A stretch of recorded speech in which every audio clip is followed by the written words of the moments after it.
안녕하세요. 정보가 세상을 바꾼다의 인포뱅크입니다. 이번에 전해드릴 내용은 미국 59개 중국 기업 블랙리스트에 화웨이, SMIC 제재는 계속 제재 기업 늘었지만 느슨해졌다에 대해서 한번 알아보겠습니다. 여러분의 구독, 좋아요 한 번씩 눌러주시고 이야기 시작을 해보겠습니다. 지금 중국에 59개 투자 금지 기업을 지정을 했어요. 여기에 화웨이와 SMIC는 계속 쭉 제재를 가할 예정인데, 그런데 이 제재가 좀 느슨하다. 트럼프 행정부에 비해서 제재 기업은 늘었지만 제재가 좀 느슨하다라는 평가가 나오고 있어요. 그 내용의 이유를 알아보겠습니다. 3일날 조 바이든 미국 대통령은 59개 중국 기업에 대한 투자를 금지하는 행정명령에 서명을 했죠. 이번 행정명령에서 중국 감시기술 회사가 포함되어 지난해 트럼프 행정부의 행정명령에 명시된 중국 기업 관련 투자 금지 목록의 범위가 확대된 것으로 보이는 것은 사실입니다. 그런데 가장 큰 문제, 기업 선정 권한이 국방부에서 재무부로 이동을 시킨 것이죠. 국방부와 같은 경우는 미국 국방을 최우선적으로 생각을 해서 중국군과 연계된 이러한 것들을 생각을 한다면 재무부는 좀 이야기가 달라요. 재무부는 일단 미국의 경제를 살리고 그리고 재무를 담당하고 있는 월가와 굉장히 밀접한 관계가 있죠. 그래서 월가의 지금 이야기를 대변해주는 재무부가 제대로 이들의 목소리를 낼 수 있느냐라는 거죠. 미국, 중국군과 연계된 기업들을 제대로 파헤칠 수 있느냐, 그런 내용입니다. 이번 행정명령으로 트럼프 행정부 시절 내려졌던 국가 비상사태의 범위를 확대시켜서 지금 중국 감시 기술인 태낭을 이용해 억압 또는 인권 침해를 촉진하는 기업을 금지하는 내용을 담긴 것은 참 잘한 일입니다. 이번 제재 대상에 오는 중국 기업의 증권을 미국 기업들이 사거나 매도하는 것까지 금지를 시켜요. 백악관에 의하면 재무부는 재무장관과 국무장관이 협의해서 투자 금지 대상 기업을 계속적으로 업데이트, 말하자면 지금 이것보다 더욱더 늘어날 가능성이 있다라고 지금 얘기를 하고 있죠. 기존 국방부 블랙리스트에 올라왔던 기업 중 중요 기업은 화웨이, 하이크비전, 중국항공공업그룹, 차이나텔레콤, 차이나모바일 등이 있습니다. 이번 행정명령에서 눈에 띄는 것은 금지 대상의 기업의 자회사는 포함이 되지 않았다는 내용이죠. 이거 굉장히 중요한 내용입니다. 자, 예를 하나 들어드릴게요. 화웨이의 자회사 하이크비전. 하이크비전은 중국의 팹리스 업체이죠. 유명한 팹리스 업체고 중국 제1의 팹리스 업체로 지금 알려지고 있어요. 이 팹리스 업체인 하이크비전에서 대만의 TSMC에 계속 주문을 넣어왔거든요. 그래서 기린 프로세서를 계속 TSMC에서 만들어 왔는데 이 하이크비전이 지금 제재 대상에서 빠졌을 가능성이 높아요. 정확한 내용은 제가 파악이 안 돼서 이렇게 되는데, 만약 빠지게 되었다면 여기 TSMC에 주문을 하는 것도 제재 대상이 안 걸릴 수 있다라는 거죠.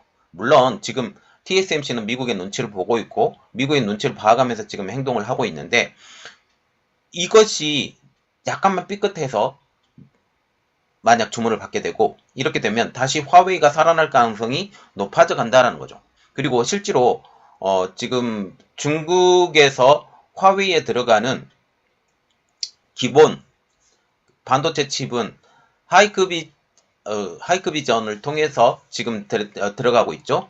그래서 화웨이가 주문하는 것이 아니에요. 화웨이가 주문하는 것이 아닌 지금 자회사를 통해서 주문을 하는데, 이 자회사가 통로가 될 수 있다. 말하자면 여지를 줬다라고 보시면 되겠습니다. 백악관은 이에 대해서 금지 명단에는 의도적인 표적과 범위가 정해지지 않았기 때문에 자회사는 언급되지 않는다라고 지금 설명을 하고 있는데, 두리뭉실하게 넘어간 거죠. 트럼프 행정부에서는 국방부가 작성한 중국 인민군 연계 기업 리스트에 오른 44개 중국 기업의 자회사도 여기에 포함이 돼 있어요.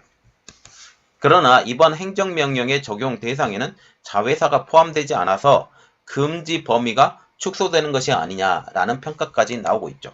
이 명령은 오는 8월 2일부터 시행이 되면서 투자자들은 이달 3일까지 보유 지분을 매각할 수 있다라고까지 말을 했습니다. 지금 미국 정부가 블랙리스트 시행 권한을 국방부에서 재무부로 이행하는 것에 대해서 우려가 제기되고 있어요. 그 가장 큰 이유, 바이든 행정부의 재무부가 월가에 너무 밀접해 있기 때문이죠. 이것에 대해서 가장 심하게 의문을 제기하는 사람은 마르코 루비오 공화당 상원 의원인데요. 그는 성명을 통해서 중국 공산당이 미국 지도부를 약화시키고 궁극적으로 대체하려는 노력에 대해서 월가가 자금을 지원한다는 사실을 알고 있다라고 말을 하면서 바이든 대통령의 재무부가 월가에 너무 밀접하게 연관되어 있고 이 때문에 미국의 저축금이 중국 공산당 자금으로 사용되는 것을 막기 위한 필요한 조치를 취하지 못할까봐 매우 걱정이 된다라고까지 지금 얘기를 하고 있어요. 자, 그래서 월가의 자금으로 중국과 함께 미국 지도부를 약화시킨다는 이유로 지금 이게 굉장히 어려워져 가고 있을 수 있다라고까지 의문을 제기한다라는 거죠.